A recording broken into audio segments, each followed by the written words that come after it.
Na mwanaume walioishi muda mrefu pamoja wanatambulikaje kisheria ama wana status gani kisheria? Unamaanisha kwamba walioishi kama mume na mke? Yeah, mume na mke. Sasa aina hiyo ya ndoa tunaita dhana ya ndoa. Okay. Na inatambulika chini ya sheria. Chini ya kifungu cha 160 kifungu kidogo cha kwanza na cha pili cha sheria ya ndoa sura 29.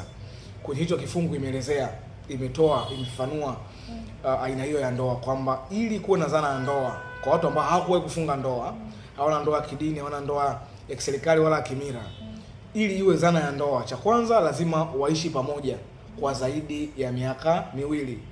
Ni tofauti kidogo na watu wengi wanaposema kwamba miezi 6 na vitu vingine, sio kweli. Yeah. Kwamba dhana ya ndoa ishazoea miezi 6, lakini sijui ile jambo wamelitoa. Of course kiuhalisia ni kwamba dhana ya ndoa lazima watu waishi miaka miwili na kuendelea, waishi pamoja kama mume na mke.